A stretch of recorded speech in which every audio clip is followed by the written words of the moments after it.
નવાગામ બિલખા ખાતે ક્ષત્રિય ખાંટ રાજપૂત સમાજ અને યુવા શક્તિ સંગઠન દ્વારા યોજાયેલા ભવ્ય સમૂહ લગ્નોત્સવમાં 26 નવદંપતિઓએ પાડ્યા પ્રભુતામાં પગલા. નમસ્કાર, સહજ ન્યૂઝ સાથે હું છું ગોપાલ ભેસાણિયા.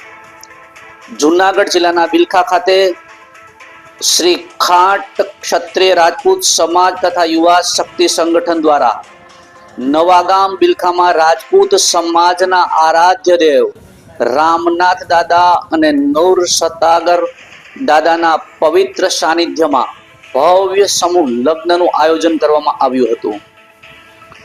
આ મોંઘવારીના યુગમાં દીકરીના લગ્ન બાપ માટે ક્યારેય બોજ ન બને તે હેતુથી પ્રત્યેક બાપની ચિંતા પોતાની દીકરીને સાસરે વળાવવાની હોય છે.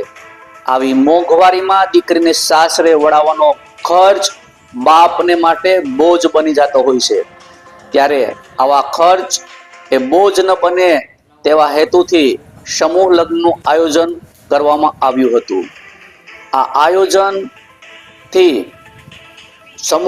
સમૂહ લગ્નના આયોજનથી નહિવત બની જતો હોય છે ખર્ચ, અને બાપના ખભાનો જે બોજ વજન છે તે સમૂહ લગ્નના આયોજકો ઓછો કરવાનો શુભ હેતુથી આ ભવ્ય સમૂહ લગ્નનું આયોજન કરવામાં આવ્યું હતું.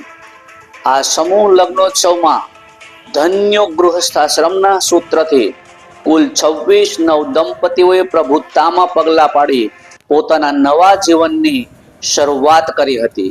આ પ્રસંગે યુવા શક્તિ સંગઠનના સભ્યો સમિતિ દ્વારા નવદંપતિઓને આશીર્વાદ આપવામાં આવ્યા હતા. સમાજના આગેવાનોના માર્ગદર્શન હેઠળ આ ભવ્ય આયોજન કરવામાં આવ્યું હતું, જેમાં વિવિધ વિસ્તારમાંથી મોટી સંખ્યામાં સમાજજનો ઉપસ્થિત રહ્યા હતા અને સમારોહ દરમિયાન આશરે 5000થી વધુ લોકોએ ભોજન પ્રસાદનો લાભ લીધો હતો. આ સમૂહ લગ્ન માત્ર સામાજિક એકતા જ નહીં પરંતુ સહકાર અને સંસ્કારનું સંપૂર્ણ અને ઉત્તમ ઉદાહરણ પૂરું પાડે છે. રિપોર્ટર આશીષ વસાવડા, સહજ ન્યૂઝ, બિલખા.